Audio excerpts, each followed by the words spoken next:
How do you rationalize all of these numbers hitting at once? Sure. So the first thing I'd say is, this poll that you cite from Siena, it has Trump ahead, not outside the margin of error, just like the previous poll they did had Harris ahead, also not outside the margin of error. So we are seeing a little bit of back and forth here between the two candidates, but neither candidate has yet to really break outside of that window where we would consider them to be really statistically significantly ahead. That's what I've been finding too. I did a poll of 1,000 registered voters with TrueDot a couple weeks ago, and what we found in Arizona is similar. It's so close. Mm-hmm. It's really hard to see either candidate ahead out of that margin of error right now. Well, and especially as we consider that margin of error, it's also worth considering the margin of undecideds, because in this polling across these three swing states, so including Arizona, Georgia, and North Carolina, according to the Time Siena polling, 15% of the electorate describe themselves as undecided or not definitely decided. What will sway those undecided voters in Arizona between now and Election Day? That's a great question. I think either campaign would pay you probably $1 million if you could answer that question for them. What we have is a larger percentage who say they're undecided than the difference between the two candidates. So this really is, although it's a small percentage, it's enough to make a difference. And I would assume as the election nears that undecided group should shrink, but we're getting close. Early voting in Arizona starts in October. We're not far away here. And, up to 90% of Arizona voters do vote by mail. So I would expect to see that gap get smaller, but it's persisted, and it is a substantial percentage of the electorate given how close this race is. Makes me want to ask you how many days we're going to have to wait for the race in Arizona to be called, Professor. But I want to get back to what Don Levy was saying, and that's this ballot measure that would codify what they call the fundamental right to an abortion. It's supported by 58% of likely voters in this poll. How could Donald Trump win Arizona while that still exists? We have a really interesting mix of races here in Arizona. We have Trump ahead a little. We have Gallego, the Democratic Senate candidate, ahead by quite a lot.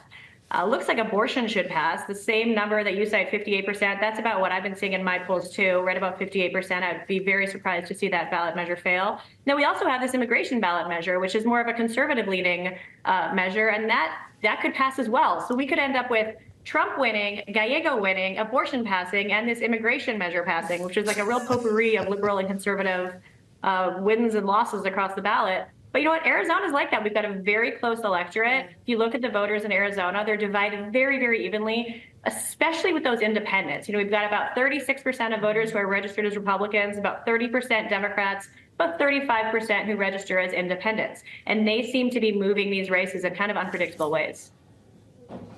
Yeah, it's like a really complicated parlay bet almost, that all of these variables that you'd think wouldn't be happening simultaneously very realistically could. And to your point about the nature of the independent Arizona voter, this is something we've discussed with you before, the idea that it's actually going to be about driving those people potentially to turn out. Door knocking is important. We've had reporting on a difficulty in the kind of ground game, the door knocking operations of the Trump campaign specifically in a number of battleground states. Are you seeing evidence of potential weakness there in Arizona?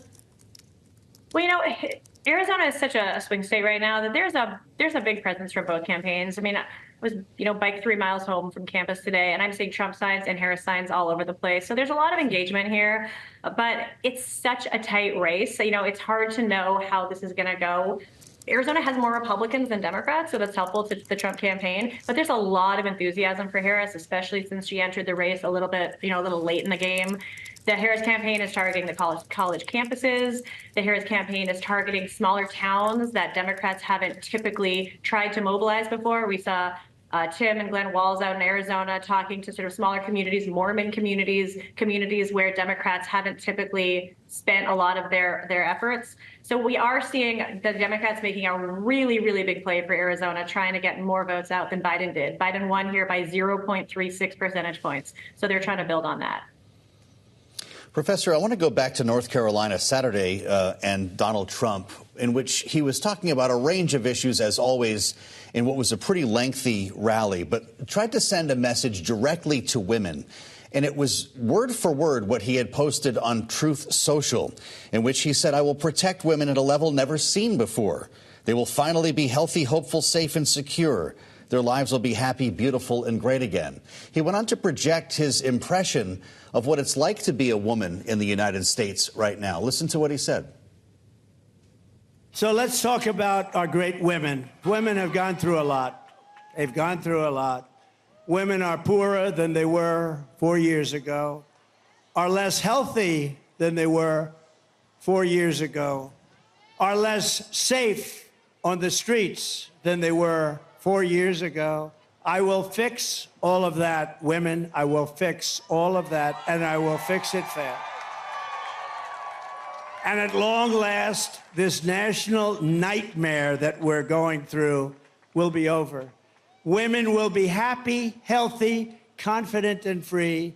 You will no longer be thinking about abortion because it is now where it always had to be, with the states and with the vote of the people.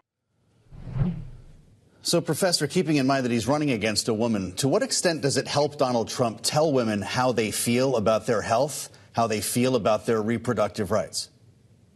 Well, what I think he's speaking to is honestly the issue he has with abortion. I mean, the Republican Party has aligned themselves with a pro-life position for years, and they're now trying to extricate themselves from that position because the American public is not supportive of a ban. There is broad support for reproductive rights, granted at different points in a pregnancy. Not everybody agrees on when that would be. And now Donald Trump and Arizona Republicans like Carrie Lake and Juan Ciscomani have to figure out a way to win back this core group of voters who care a lot about reproductive rights and say that they'll be voting on that issue. So, we've seen Trump pivot a little bit on abortion. He no longer will describe himself as pro-life. He now says it's the kind of issue that needs to be in the hands of the voters, which is what we just heard him say. That seems to be how most Republicans are taking this issue.